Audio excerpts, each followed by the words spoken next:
I am your host, Nero Wolfe. Let's begin our journey.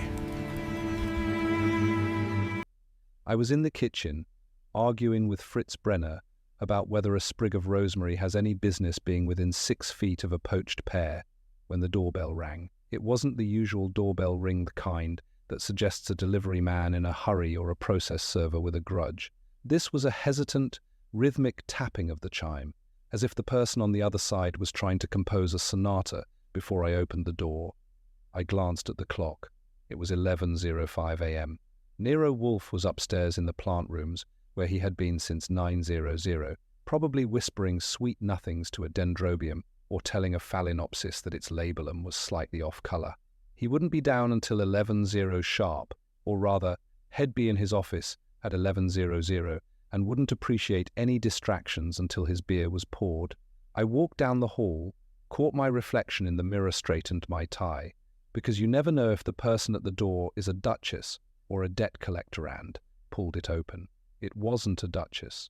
It was a man who looked like he had been assembled from leftovers in a legal department. He was perhaps 50, wearing a grey suit that cost more than my car, but looked twice as tired. His face was a map of controlled anxieties, and he held a briefcase against his chest like it contained the original draft of the Constitution. "Mr. Wolfe is not available," I said, giving him the professional grin that usually makes people feel either welcomed or warned. "I'm Archie Goodwin. Can I help you, or are you just testing the bell?" He didn't smile back. "My name is Arthur Vance. I am the executor of the Hewitt estate. I don't want to see Mr. Wolfe for a case, Mr. Goodwin. I am here because someone is trying to steal a ghost." I blinked. "A ghost? We're a detective agency, Mr. Vance, not a seance parlor. If the ghost is haunting your attic, you want a priest. If the ghost is embezzling funds, you're in the right place." Vance stepped inside without being asked. I didn't stop him. When a man talks about stealing ghosts, you either call the police or you listen. And Wolfe's bank balance had been looking a little lean since Head decided to import those rare Brazilian orchids last month. I led him into the office. The room was empty, smelling faintly of beeswax and the ghost of last night's dinner. I motioned Vance to the red leather chair, the one where many a man had sat while Wolfe dismantled his soul, and I sat at my desk, flipping open my notebook. "Talk," I said. The stealing a ghost part was a good hook. "Now give me the plot." Vance leaned forward. "Lewis Hewitt, a man your employer knows well, passed away last year. He left behind a collection of private correspondences. Not just letters, Mr. Goodwin. Strategic papers. Plans for a botanical legacy that would effectively rewrite the history of hybridization in this country. They were kept in a sealed vault at the Hewitt Manor. The vault was opened last night. Nothing was taken. Nothing?" I asked. "Then why are you here?" "Maybe the thief just wanted to check your filing system." The papers were rearranged, Vance said, his voice dropping, and one was marked. A single thumbprint in violet ink was left on a document dated 40 years ago, a document that mentions Nero Wolfe by name. And this morning, I got the call. A voice told me that if I didn't bring those papers to this house, the sanctity of the brownstone would be the next thing to fall. At that moment, the sound of the elevator groaned through the house. The master was descending. The door opened, and 1/7 of a ton of genius wandered in, wearing a silk yellow shirt that would have looked loud on a circus tent, but somehow worked on him. He didn't look at Vance. He walked straight to his desk, sat behind it, and rang the bell for Fritz. "Archie," Wolfe said, his voice a deep, disgruntled rumble. "There is a man in the red chair." "His name is Arthur Vance, sir. He's here about a ghost, a thumbprint, and a threat against your sanctity. Apparently someone wants to turn your office into a crime scene." Wolfe's eyes, which usually stayed half-closed unless he was looking at an orchid or a steak, sharpened. He watched Vance for exactly 3 seconds. "I do not care for threats, Mr. Vance, and I do not care for Hewitt's estate. The man was a pedant. He mentioned you in his will, Mr. Wolfe," Vance said quietly. "He said you were the only man arrogant enough to recognize a master thief before the crime was even committed. He left a retainer of $10,000 in a trust, specifically for the day someone came for the violet shadow." Wolfe's fingers, resting on the edge of his desk, gave a tiny twitch. 10,000 was enough to buy a lot of beer and even more rosemary. "Archie," Wolfe sighed, a sound like a tire leaking air. Take his statement and tell Fritz Ill have the beer now. It seems we are being forced to work. The beer arrived with the precision of a Swiss watch. Fritz Brenner gliding in with a tray that held the chilled glass and 2 bottles of Remmers. Wolfe didn't acknowledge the movement, but his eyes followed the foam as it settled. He poured with a steady hand, a ritual that usually signaled the end of any conversation he found distasteful. Unfortunately for Wolfe, Arthur Vance wasn't the type of man to be dismissed by a head of foam. He sat stiffly, his expensive briefcase still anchored to his knees like a life preserver. "Mr. Wolfe," Vance began, his voice strained. The threat wasn't merely a verbal flourish. The caller knew the layout of this house. They mentioned the orchid rooms. They mentioned the specific temperature you keep for the odontoglossums. They said that if the Hewitt papers aren't surrendered to a neutral intermediary by tomorrow night, the collection and your own sanctuary would be ventilated. Wolfe stopped the glass halfway to his lips. He hates the word ventilated. It implies a draft, and Wolfe treats a draft with the same suspicion he treats a process server. He set the glass with a controlled click. An orchid is not a hostage, Mr. Vance. It is a biological masterpiece. To threaten one is not a crime of property. It is a crime against nature. Who is this neutral intermediary? They didn't say, only that they would contact you directly. Within the hour. I didn't like the sound. The brownstone is many things: a fortress, a restaurant, a botanical garden, and occasionally a place of business, but it is rarely a drop-off point for stolen goods. I leaned against the edge of my desk, watching Vance. You said the vault was opened, but nothing was taken. Just a thumbprint in violet ink. Why violet? It's a bit theatrical for a high-stakes thief, isn't it? Vance wiped his forehead with a linen handkerchief. It was Lewis Hewitt's signature color. He used custom purple ink for all his private journals. The intruder didn't bring the ink, they found it in his desk, and used it to mark the document. It's a taunt, Mr. Goodwin. A signature of someone who knows the house as well as I do. The doorbell rang again. I didn't wait for Fritz this time. I had a feeling the within the hour promise was being delivered early. I stepped into the hallway, checked the one-way glass in the door, and saw a quartet that looked like they were auditioning for a play about disgruntled heirs. There were 4 of them, 2 men, 2 women, all dressed in varying shades of "I have money, but I am miserable about it." I opened the door. If you're looking for the Hewitt estate auction, you're at the wrong address. We only deal with headaches here. A woman in her late 30s wearing a hat that looked like a sleek black bird about to take flight stepped forward. "We have the headache, Mr. Goodwin. I am Evelyn Hewitt." "This is my brother. Julie and I cut her off." "Hold it. We don't use that name in this house. House rules. He'll call you the brother, or maybe number 2, if you're feeling sporty." I remembered the specific instructions Wolfe had given me months ago, about certain names being banned from our script, some old grudge, about a client who'd tried to stiff him on a bill. I didn't explain it, I just stood there. The brother frowned, but a younger man behind him, a nervous type with a twitchy collar, stepped in. "Marcus. And this is Claire. We're cousins. We followed Vance. We know he's here to turn over the papers, and we won't allow it. Those documents are family property, not chips in a detective's game." "The office is this way," I said, waving them in. "But leave the indignation in the coat rack. Mr. Wolfe is already having a bad morning." I paraded them into the office. Wolfe didn't get up, never does unless the person entering is either a head of state or carrying a tray of sweetbreads Amondenbut. His eyebrows went up a millimeter. That's the equivalent of a shocked gasp from anyone else. Vance turned in his chair, his face going from pale to a dusty grey. "What are you doing here?" Vance demanded. "Protecting our interests," Evelyn said, taking the chair I offered and ignoring the fact that it was positioned to give Wolfe the best light on her face. "Vance is terrified, Mr. Wolfe. He's ready to hand over 40 years of my father's intellectual property to a phantom caller, just to save his own reputation. We believe the threat is a hoax, a way for Vance to justify losing the papers so he can sell them privately." "A hoax?" Vance shouted, standing up. The vault was breached. "By someone with a key," Claire added coolly. She was younger, sharper, with eyes that moved around Wolfe's office like she was appraising the furniture for a fire sale. There was no forced entry, just a thumbprint. It's a stage play, Mr. Wolfe, and we want you to stop the curtain from falling." Wolfe took a long, slow sip of his beer. He looked at the five of them, the executor, the daughter, the brother, and the two cousins. A circle of suspects had just walked into his sanctuary, and they had brought the smell of old money and fresh lies with them. "Archie," Wolfe said, leaning back until the springs of his chair groaned in protest. "It seems the sanctum has already been breached. Lock the front door. We are no longer discussing ghosts, we are discussing a conspiracy." He turned his gaze to the group, his eyes narrowing into two dark slits. "I will take the case. Not for the $10,000, and certainly not for the Hewitt family's peace of mind. I will take it because someone has suggested that my house is a thoroughfare. Now you guys sit. I have questions, and I expect the truth.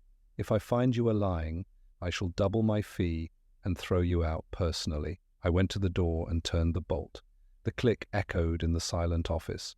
The outsiders were in, the tension was rising, and for the first time in weeks, Wolfe looked like he was actually enjoying himself.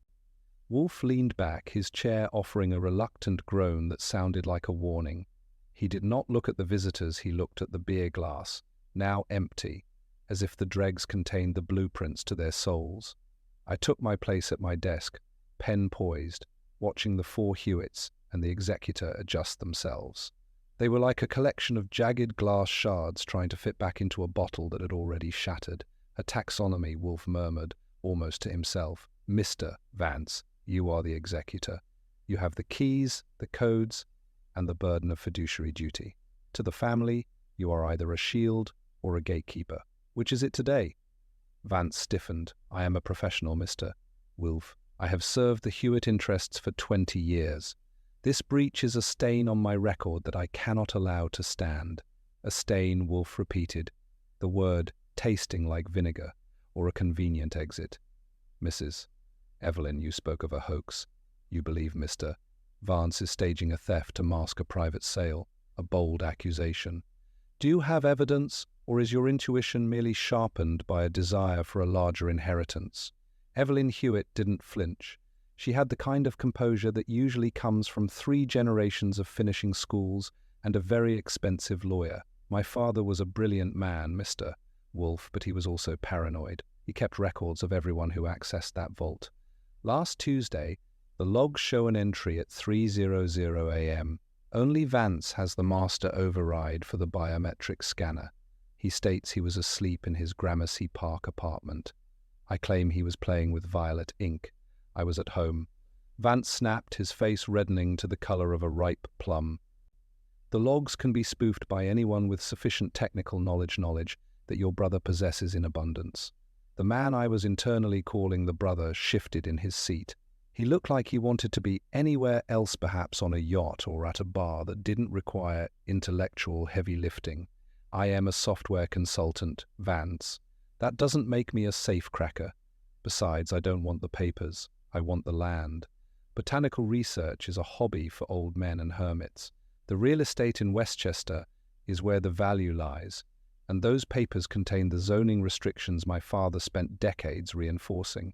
If they disappear, the restrictions might just disappear with them." "Ambition," Wolfe noted, his eyes darting to Marcus, the nervous cousin. "And you, sir? You've been pulling your collar for 6 minutes.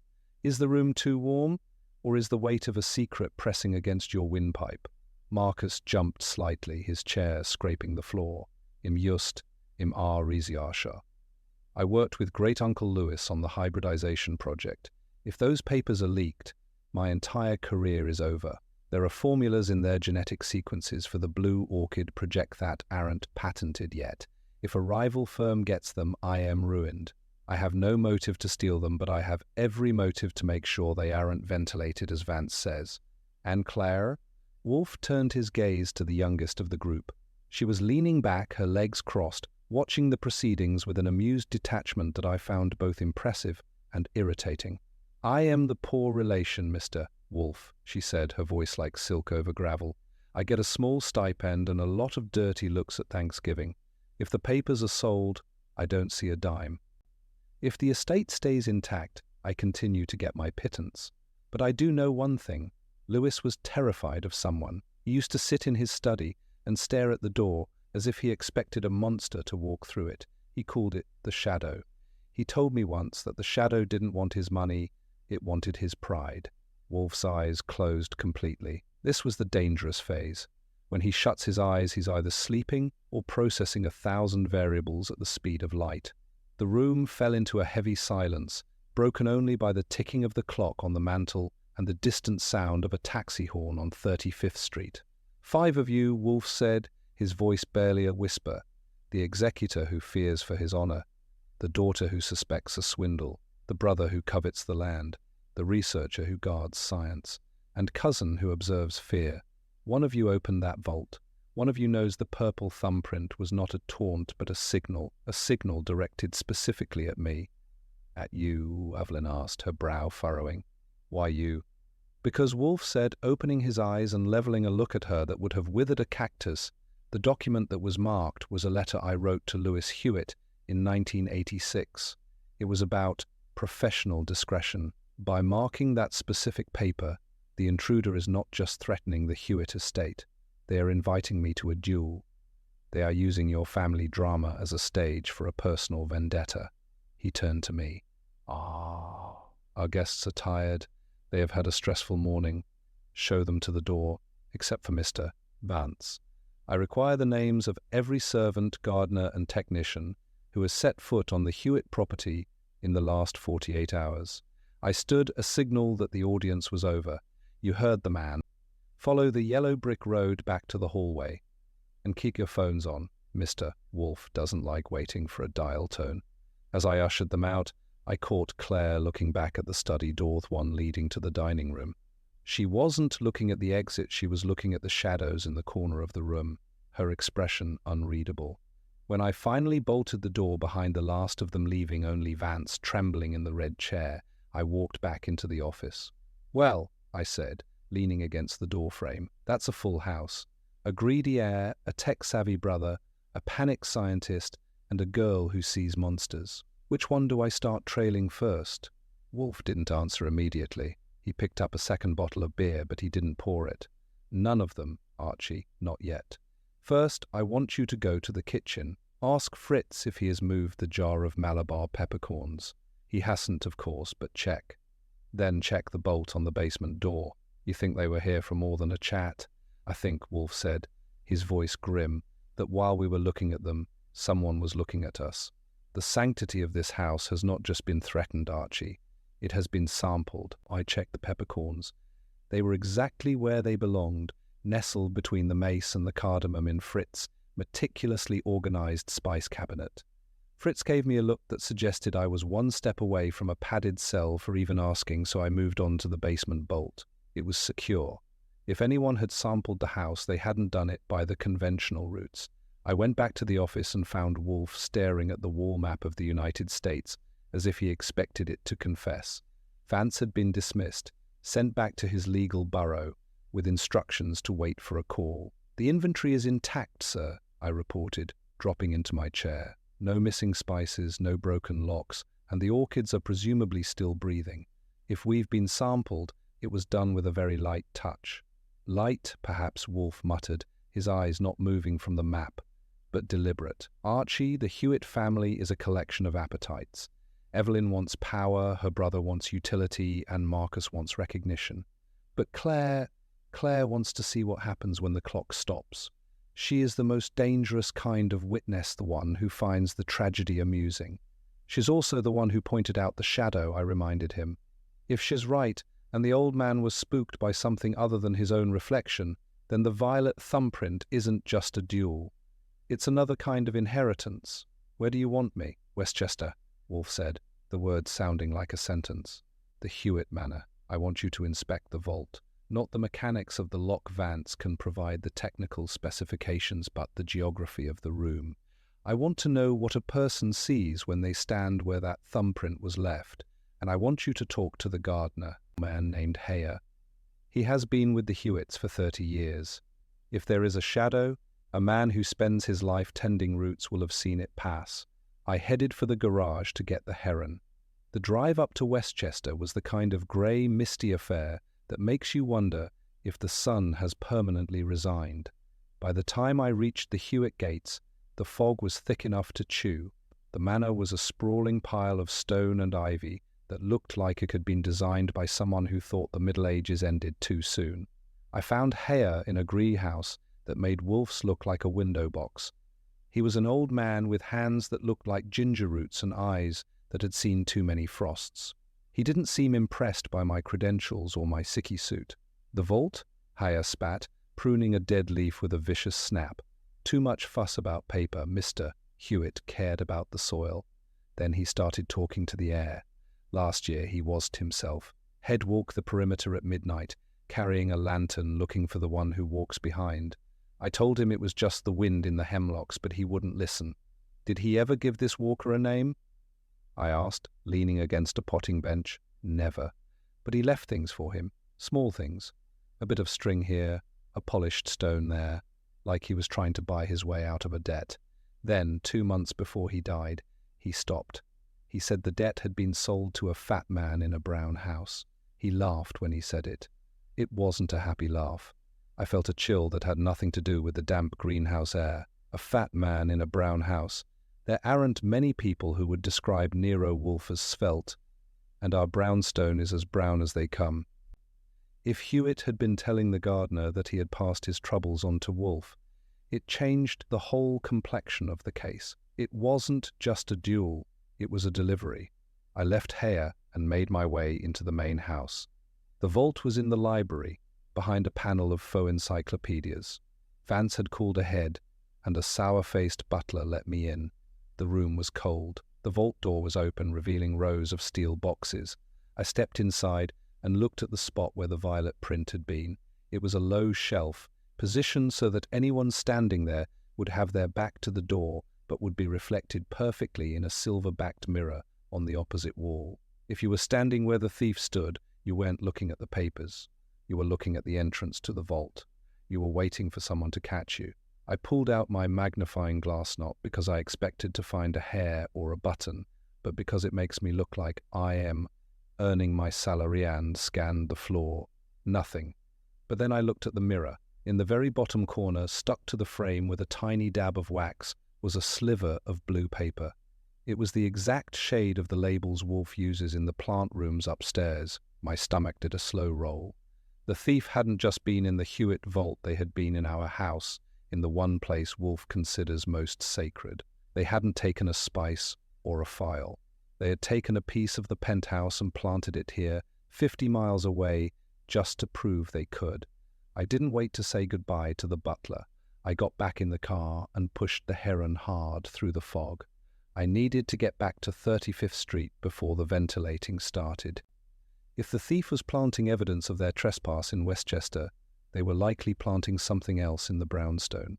When I burst into the office an hour later, Wolfe was still in his chair, but the beer glass was gone. In its place was a single, small envelope addressed to him in a flowing, old-fashioned script. "Don't touch it," Wolfe said, his voice as hard as granite. "I wasn't planning on it," I said, catching my breath. "I found a piece of our orchid labels in the Hewitt vault. They've been here, Wolfe, right under our noses." "I am aware," Wolfe said, pointing to the envelope. "That was delivered by hand while you were on the Sawmill River Parkway. Not by the front door." "It was found on my pillow, Archie, on my pillow. The shadow wasn't just behind the study door anymore. It was in the bedroom." I went upstairs to Wolfe's bedroom with the kind of caution usually reserved for walking through a minefield in silk socks. The room was exactly as it always was, orderly, vast and smelling faintly of the expensive soaked Wolfe favours. But the air felt different, as if it had been displaced by someone who didn't belong. I looked at the pillow where the envelope had been found. It was a king-sized expanse of yellow silk, and right in the centre there was a tiny, almost imperceptible indentation. Someone had sat there. They hadn't just dropped a note, they had lingered. I went back to the kitchen. Fritz was standing by the centre table, staring at his spice rack with the expression of a man who had just seen a holy relic desecrated. He didn't look at me when I entered. He just pointed a trembling finger at the third shelf. "The mace, Archie," he whispered. "The jar is full. I filled it yesterday morning." I looked. The jar was indeed full. "So, maybe you forgot." "I will never forget the inventory," Fritz snapped.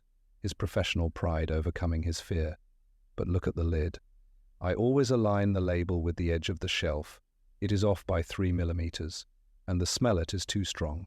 Someone has added something to my mace. Not a spice, something chemical. I didn't sniff it. I took a clean handkerchief, unscrewed the lid gingerly, and saw a fine crystalline powder mixed in with the ground mace. It looked like sugar, but it had a faint, metallic sheen. I closed it and took it into the office. Wolfe was still staring at the envelope on his desk. He hadn't opened it. He was waiting for me. "Fritz's mace has been tampered with," I said, setting the jar down on his blotter. "And I found your orchid label in Westchester. This isn't paper theft, Wolfe. It's a demonstration of total access. They can get into Hewitt's vault, and they can get into your bedroom. They can even mess with Fritz's kitchen. Thea showing us that walls don't exist." Wolfe finally reached out and, using a silver letter opener as if he were performing surgery, slit the envelope. He spread the single sheet of paper flat. I leaned over to look. There was no writing on it. Instead, there was a series of tiny, hand-drawn symbols, a sun, a mountain, a river, and a single violet thumbprint in the center. "A rebus?" I asked. "Or is the shadow a frustrated artist?" "It is a map, Archie, but not of a place. It is a map of a career." Wolfe's voice was low, vibrating with a controlled fury that usually meant someone was about to be obliterated. "The sun is the rising sun of the Far East. The mountain is the Atlas Range. The river is the Danube. These are the locations of the Hewitt Estate's international interests and the locations of my own early travels. Someone has spent a great deal of time researching the intersections of my life and Lewis Hewitt's. You said that document in the vault was a letter you wrote in 1986. What was in it?" Wolfe leaned back, his eyes narrowing. "A warning. Hewitt had discovered that one of his primary investors was using his botanical research as a front for the distribution of synthetic alkaloids refined poisons that left no trace in the human system. I helped him neutralize the threat without involving the authorities. We buried the man's career and his reputation. We thought we had buried the man himself. His name was Thorne, Elias Thorne. And let me guess," I said. "Thorne had a penchant for violet ink and dramatic entrances. Thorne was a man of immense vanity," Wolfe said. "He believed that a crime was not a success unless the victim knew who had bested them. But Thorne died in a Tangier prison 10 years ago, or so the report stated." I sat at my desk and pulled the telephone toward me. "If he's dead, he's got a very active ghost, or he has a protege. Let's look at our circle again. Evelyn, the brother, Marcus and Claire. None of them are old enough to have a grudge from 1986, except maybe Vance. But Vance was Hewitt's errand boy. He wouldn't have the nerve to sit on your pillow." "It is not Vance," Wolfe agreed. "Vance is a creature of habit and fear. This requires a creature of imagination. Archie, go to the basement. Check the supply of coal. Not the amount, but the consistency." I didn't ask why. "When Wolfe gets like this, you just follow the breadcrumbs." I went down to the dusty, dim basement and looked at the coal bin. At first, it looked like a mountain of black rock. But when I turned on my flashlight and climbed up the side, I saw it. Tucked into a crevice between 2 large lumps of anthracite was a small, leather-bound notebook. I fished it out. It wasn't a diary. It was a ledger. And the first entry, dated 3 days ago, was a detailed record of the movements of everyone in the brownstone. My morning jog, Fritz's trips to the market, Wolfe's hours in the plant rooms. It even noted the exact time I spent arguing with Fritz about the rosemary. Whoever the shadow was, they hadn't been watching from the street. They had been watching from inside the house. They had been living in the basement, moving like a ghost through the servants' stairs and the ventilation shafts while we were busy talking about orchids and poached pears. I felt a cold sweat prickle my neck. I climbed down, notebook in hand, and headed back upstairs. But as I passed the kitchen, I heard a sound that didn't belong, a soft, rhythmic tapping, like a sonata being played on a window pane. It was coming from the dining room. I didn't call out. I pulled my .38 from my shoulder holster, eased the safety off, and kicked the door open. The room was empty. But on the mahogany table in the center of Wolfe's favorite lace cloth was a single, fresh orchid. It was a cattleya vibrant and healthy.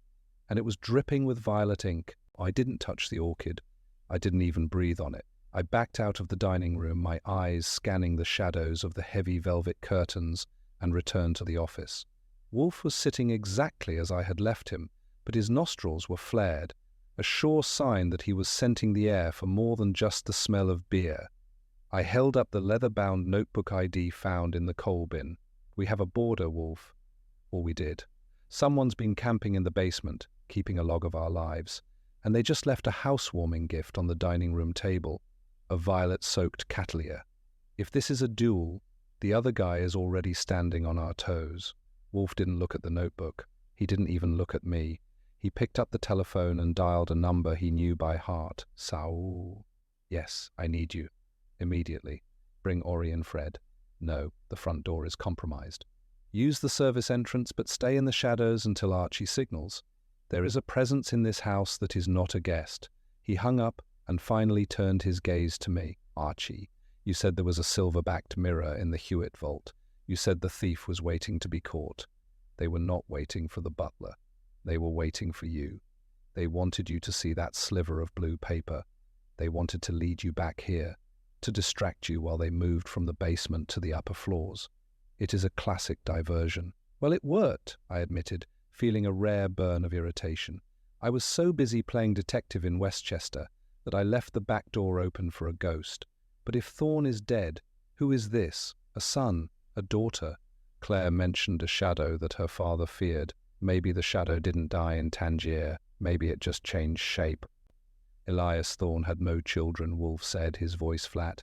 He had only his obsessions. But he had a protege, a young man he recruited from the ruins of a European intelligence agency, a man who specialized in the architecture of the void. His name was never recorded in the Hewitt papers, but I encountered him once in Sofia. "He doesn't steal things, Archie. He replaces them. He replaces your security with doubt. He replaces your food with poison. He replaces your reality with his own." The doorbell rang. Not the melodic tapping of before, but a short, sharp blast. I went to the hall, looked through the glass, and saw Saul Panzer. If there's one man I'd trust to find a needle in a haystack, then tell you what the needle was thinking it saw. I let him in, followed by Fred Durkin and Ori Cather. Fred looked like he wanted to hit something, and Ori looked like he was checking his reflection in the hall mirror. "The house is bugged," Saul said without hello. He didn't even step fully into the light. I saw a man on the roof of the tailor shop across the street when I arrived. He wasn't looking at the door, he was looking at the chimney. He's got a directional mic aimed at the ventilation shafts. "Then we talk in the kitchen," I said. "Fritz has the exhaust fan running. It'll drown out the whispers." We huddled in the kitchen, the hum of the fan providing a mechanical shroud. Wolfe sat on the high stool by the butcher block, looking entirely out of place but completely in command. "Saul, I want you on the Hewitt Manor, not the vault, the grounds." Higher, the gardener mentions small things left behind string stones. "I believe these are not tokens of debt, but markers for a localized transmission system. Ori, you will find out who handled the funeral arrangements for Elias Thorne in Tangier. I want a copy of the death certificate, and I want to know who paid for the stone. Fred, you are to watch Arthur Vance. If he is the gatekeeper, he may be opening the gate for more than just legal documents." "And me?" I asked. "You, Archie, will go back to the dining room. You will take that orchid, and you will bring it to the plant rooms. Theodore will analyze the ink. But before you do that, you will check the underside of the mahogany table. If our guest has been living in the basement and visiting the dining room, he has left a point of contact." I did as I was told. I went back to the dining room where the violet orchid still sat like a bruise on the white lace. I crawled under the massive table, clicking on my penlight. The wood was dark and old. I moved the light slowly along the grain. Near the center pedestal I found it. A small brass cylinder, no larger than a cigarette, was taped to the wood. It was vibrating. I didn't touch it. I didn't have to. It wasn't a bomb. It was a speaker. And as I put my ear close to it, a voice drifted out, thin, metallic, and perfectly calm. "Good afternoon, Mr. Goodwin," the voice said. "I hope the mace wasn't too bitter. Tell Mr. Wolfe the safe was never the prize. The prize is the chair he sits in. I shall be there for dinner. Make sure Fritz prepares the lamb." I find I have a ravenous appetite for justice. I scrambled out from under the table and ran to the kitchen. The shadow wasn't coming for the papers. He was coming for the brownstone, and he wasn't planning on knocking. I went back to the kitchen and delivered the message, though I didn't need to shout to get the point across. The hum of the exhaust fan felt a lot less like a shield and more like a countdown. Wolfe didn't blink. He just sat there on the stool, his massive hands resting on his knees, looking like a stone monument that had decided to take a day off from being impressive. Saul, Fred, and Ori were already moving toward the back exit, fading into the shadows of the hallway like a well-trained disappearing act. "He's coming for dinner, Wolfe, and he wants the lamb. If I were Fritz, I'd be checking the oven for more than just a roast." Wolfe stood up, his movements slow and deliberate. "The lamb is already marinating, Archie. Fritz does not alter his menus for threats, even theatrical ones, but we shall accommodate our guest's appetite for justice. If he intends to occupy my chair, he must first survive the transition from the void to the light. Go to the office. Pull the files on the 1986 Bulgarian hybridization project. I want the names of every technician who worked under Thorne. You think he's one of them?" I asked, following him down the hall. "No, he is too young." But Thorne's techniques were meticulous. He didn't just teach crime, he taught architecture. He taught his followers how to inhabit the negative space of a victim's life, to find the gaps in the routine, the cracks in the sanctuary. This man hasn't just been in our basement, he has been studying the rhythm of this house for months. I spent the next 3 hours buried in the filing cabinets. Wolfe's filing system is a thing of beauty, provided you have a PhD in his personal logic.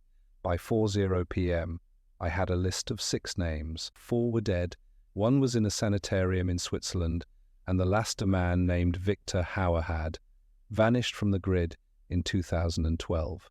Hauer had been Thorne's primary laboratory assistant, a specialist in extracting organic alkaloids. The phone rang at 4:30. It was Saul. "Archie, I am at the Hewitt Manor. I found the markers the gardener mentioned. They aren't just stones. They are pulse emitters, low frequency. They've been set up in a grid around the vault. It's a proximity alarm, but it's rigged in reverse. It doesn't tell the owner when someone's coming, it tells the intruder exactly where the security guards are standing. And there's something else. I found a violet thumbprint on the underside of a leaf in the greenhouse. It wasn't ink, Archie. It was a chemical burn. Stay on it, Saul, and watch your back. Our friend likes to sit on pillows." I hung up and relayed the news to Wolfe. He was back in his office chair, his eyes fixed on the door. He was playing a game of mental chess, moving pieces I couldn't even see yet. "A chemical burn," Wolfe murmured. "So, he is not just a protege, he is a practitioner. The violet ink was a mask. The true signature is the caustic nature of the touch. Archie, call Arthur Vance. Tell him the neutral intermediary has been identified. Invite him here for dinner at 8:00. Tell him to bring the Hewitt siblings and the cousins, all of them. You're inviting the whole circus. We barely have enough lamb for a ghost, let alone 4 greedy heirs and a nervous executor. Do as I say, and arcuere your shoulder holster, not under your coat, over your shirt. Let the hardware be visible. We are no longer pretending this is a civil conversation." I made the calls. They weren't happy, but the threat of Wolfe withdrawing from the Cassand, keeping the $10,000 retainer was enough to sharpen their schedules. By 7:30, the tension in the brownstone was thick enough to trip over. Fritz was in the kitchen, his face a mask of professional stoicism, though I noticed he was keeping a heavy meat cleaver within arm's reach of the cutting board. I checked the office one last time. I moved the furniture slightly, creating a clear line of sight from Wolfe's desk to the door and the red leather chair. I checked my M38, making sure the cylinder swung smooth and the lead was ready to do its job. Wolfe hadn't moved. He looked like he was part of the upholstery. "They are pulling up now," I said, glancing at the monitors. 2 cars. Vance in the lead, the Hewitt brood following like a funeral procession. No sign of the shadow. "He is already here, Archie," Wolfe said, his voice a low vibration. "He has been here all afternoon. He is waiting for the audience. A man like this does not perform for an empty room. He requires witnesses to his brilliance. Open the door, let the suspects in, And keep your hand near your belt. The noose is tight, but the rope is still moving. I went to the front door and opened it. The night air was damp and cold, smelling of rain and the exhaust of expensive cars. As the group filed in, their faces tight with a mix of fear and suspicion, I looked past them into the fog of 35th Street. For a split second, I thought I saw a figure standing by the lamp-poster man in a grey suit, watching the house with a look of quiet possession. Then the fog shifted, and he was gone. I bolted the door. The suspects were in, the stage was set. And somewhere in the walls of the brownstone, the shadow was pulling up a chair. The office was illuminated by the soft, amber glow of the reading lamps, but the atmosphere felt as cold as a meat locker. Arthur Vance sat in the red leather chair, his knuckles white as he gripped the Hewitt portfolio. Evelyn Hewitt and the brother occupied the small sofa, while Marcus and Claire hovered near the bookshelves, looking like passengers on a sinking ship, trying to decide which lifeboat looked the sturdiest. I stood by the door, my hand resting near my hip, making sure everyone could see that I wasn't in the mood for parlor games. Wolfe sat behind his desk, his eyes closed, his breathing so shallow he might have been made of granite. He had ignored their greetings and their complaints about the short notice. He was waiting for the clock to strike 8.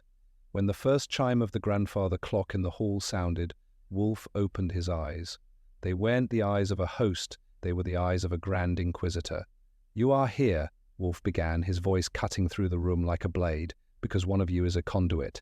For 3 days, this house has been treated as a laboratory for a man who died 10 years ago, in a Tangier prisoner, rather, for the ghost he left behind. The violet thumbprint, the tampered spices, the intrusion into my private quarters. These are not common thief's deeds. They are Victor Hauer's signatures."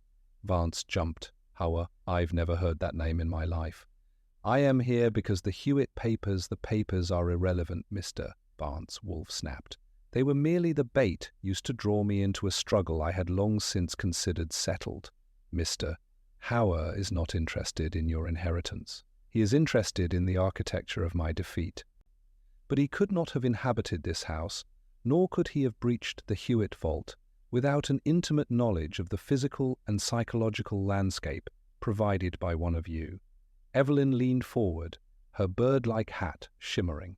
"You're suggesting one of us is working with a laboratory assistant from 1986? That's preposterous. We weren't even involved in the business then. You don't need to have been there then to be useful now," I interjected. Hauer needed a key. Not just a metal one for the door, but a key to the routines.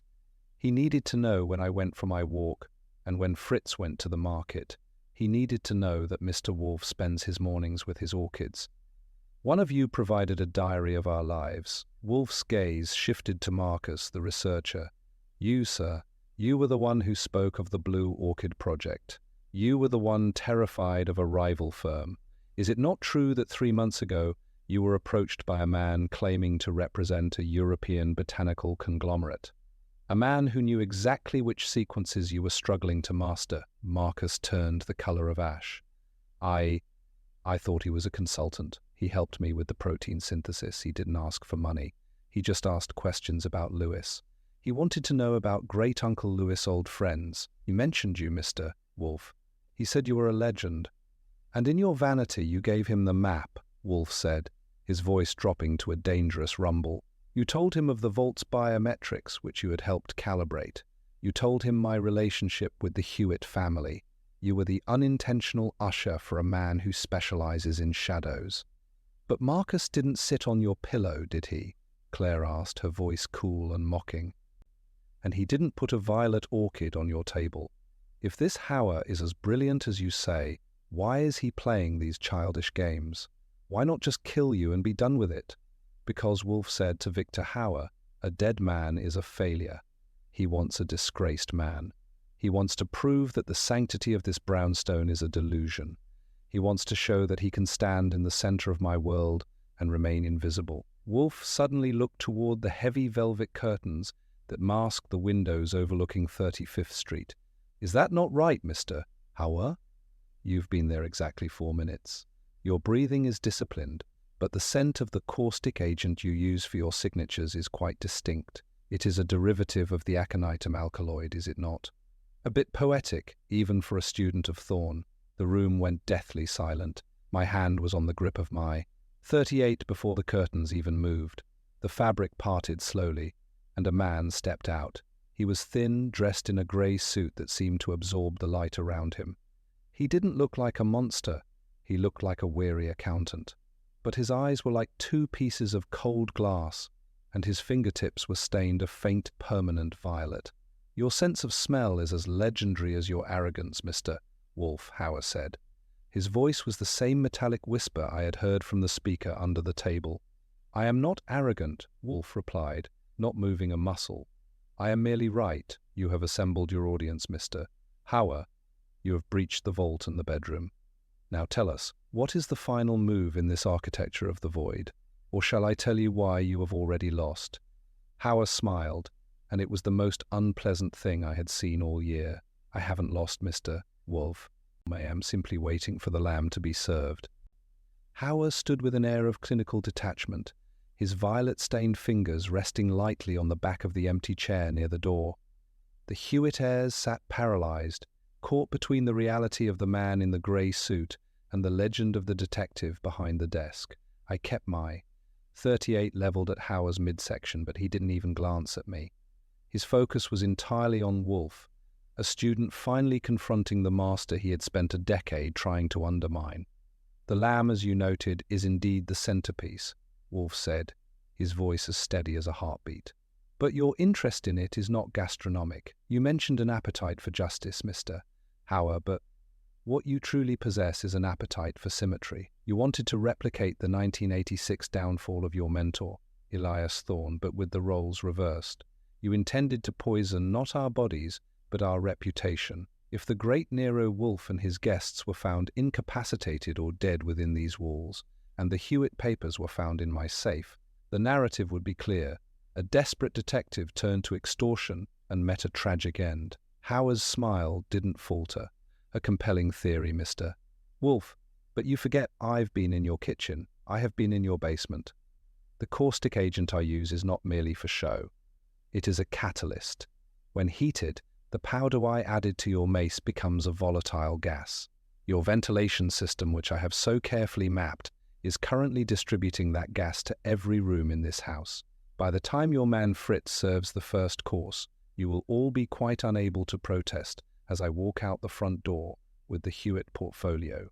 "A masterful plan," Wolfe conceded, though his eyes were sharp with a cold light. "It relies entirely on the assumption that my house is a static machine and that my staff is as oblivious as the victims you studied in Sophia. Archie, tell Mr. Howard about the mace."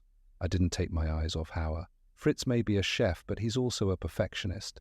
He noticed the label on the jar was off by 3 millimeters. He didn't use the mace, Howard.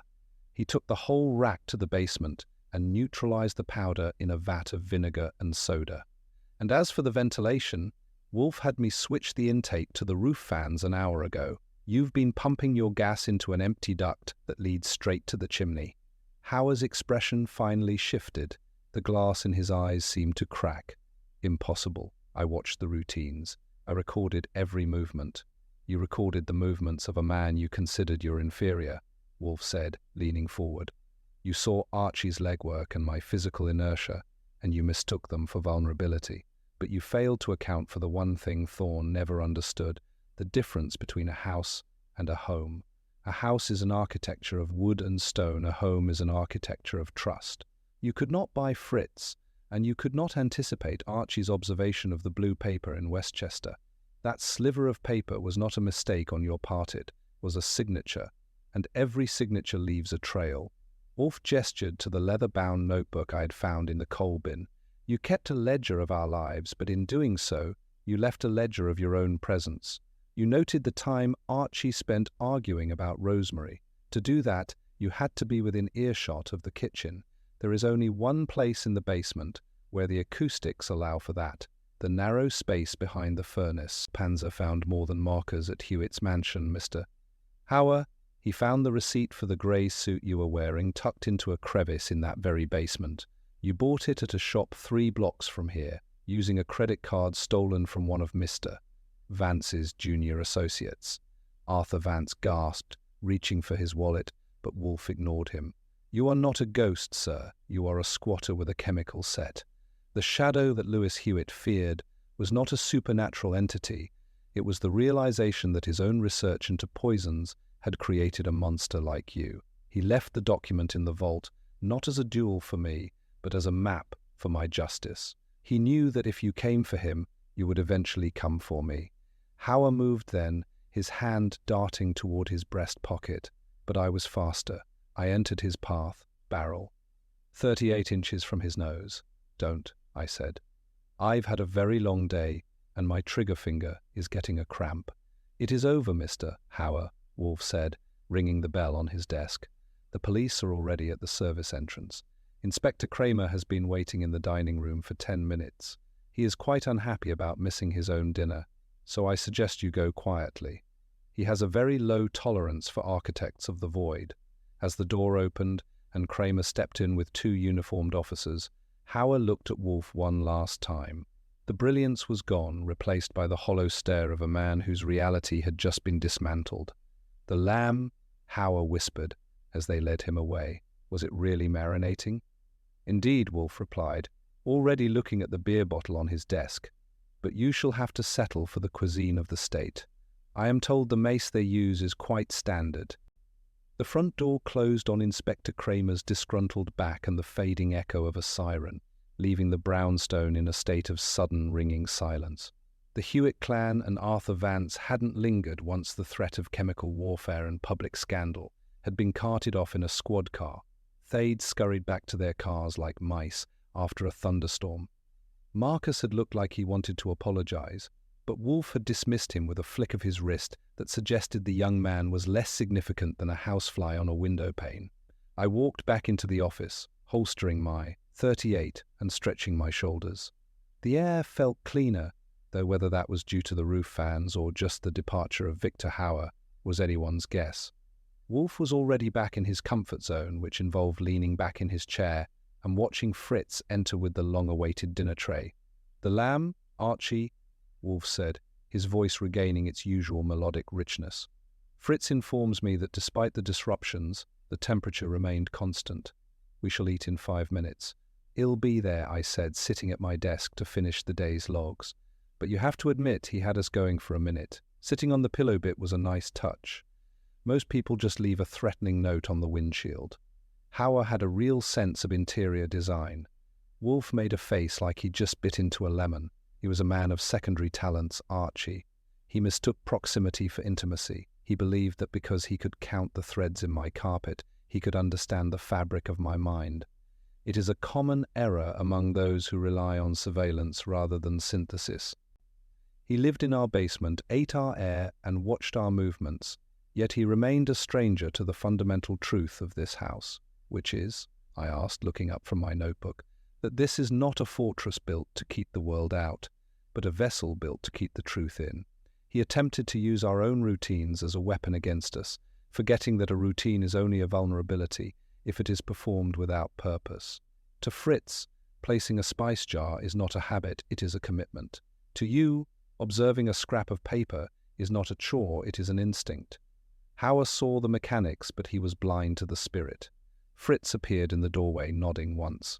The signal was given. We moved into the dining room where the mahogany table had been cleared of the violet-stained orchid and the brass speaker. The lace cloth was gone, replaced by the knightly linen, and the silver sparkled under the chandelier as if the afternoon's trespass had never occurred. The leg of lamb was seasoned with garlic, rosemary, and a hint of Limano mace in sight. Wolfe carved with the precision of a surgeon, his face glowing with the quiet satisfaction that comes from a solved problem and a perfect crust. For the first 20 minutes, the only sound was the clink of silver and the occasional appreciative grunt from the head of the table. "You know," I said, as I reached for the mint sauce, "Vance is probably going to try to talk you down on the fee now that the shadow is behind bars." "Hell say the danger was exaggerated. He may try," Wolfe said, pausing with a forkful of lamb halfway to his mouth, "and if he does, you will remind him that the price of sanctuary is always higher than the cost of a locksmith. It paid to restore his peace of mind. That is a commodity with a fluctuating market value, and tonight the market is closed." He chewed slowly, his eyes drifting toward the shadows in the corner of the room, the same shadows where Howard had hidden, and where Lewis Hewitt's ghost had seemingly lingered. Human folly, Archie, is the only truly renewable resource. Mr. Howard believed he could steal a life by occupying a room. He failed to realize that one's life is not found in the furniture, but in the appetite with which one meets the day. "I'll remember that next time I'm checking the basement for squatters," I quipped, though I think I'll stick to my appetite for milk and ham sandwiches. Wolfe offered a rare, ghostly trace of a smile. "A sensible appetite, Archie. Limited but dependable. Now, let us finish. I believe there is a blueberry tart in our immediate future, and I would like to see it with undivided attention." I settled back, the weight of the day finally lifting. The brownstone was quiet, the locks were secure, and the master was fed. It wasn't exactly a peaceful life, but as I watched Wolfe contemplate the tart, I decided it beat being a ghost any day of the week.